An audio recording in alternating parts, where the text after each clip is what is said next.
Hockenheim will mark the half of the season 2012. Would you ever imagine to see Ferrari and Fernando in this position a few months back in Jerez at the first testing?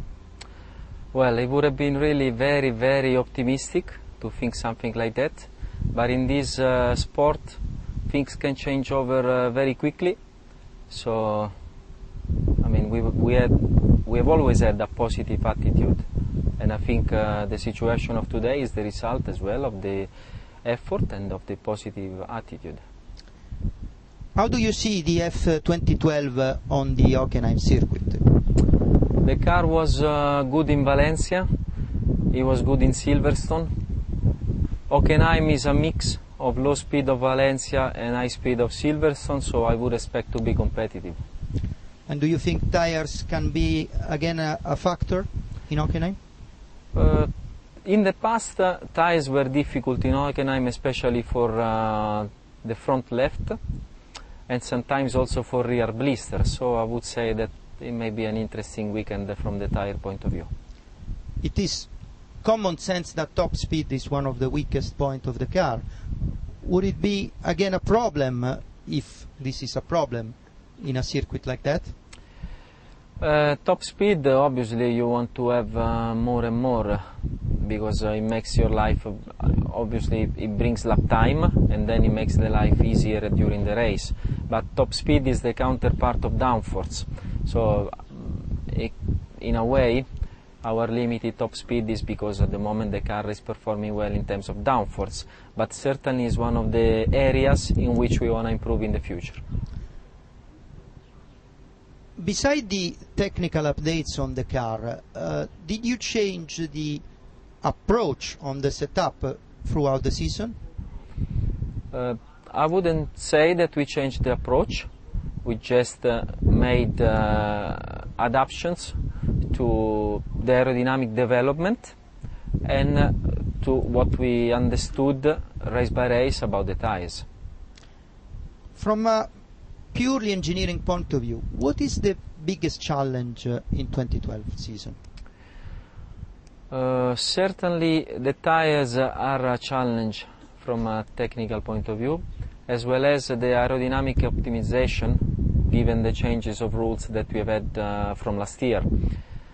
But we have also to say that this season is a challenge from also non-technical point of view, for example, because of the balance between the cars, where every car is very close to each other.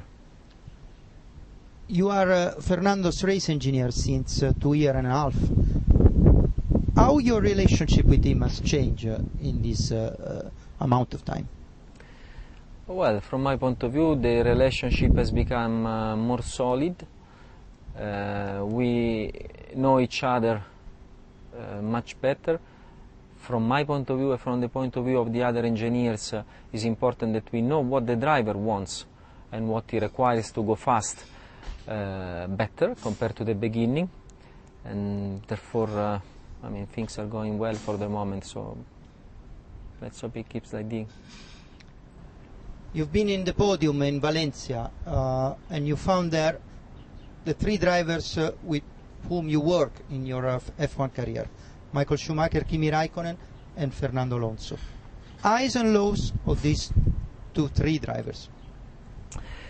Michael, he was a great racer, very strong in the race, and very strong in as a, what we can say, a controller. So he could control the rear end of the car in a very talented way. Sometimes he was a bit too aggressive, and occasionally in some races this was costing some points, for example. Kimi is very, very quick when the car operates or the conditions operates within a certain window. Within this window he can be the fastest. The limitation is that outside this window, how to say, he may need a bit more work to find the optimal point. And Fernando, one strong point is that he doesn't have weak points. He's very strong as a driver inside the car in all conditions, from dry to extreme wet, and outside the car is very constant, very solid mentally, which I think is very important in modern Formula One.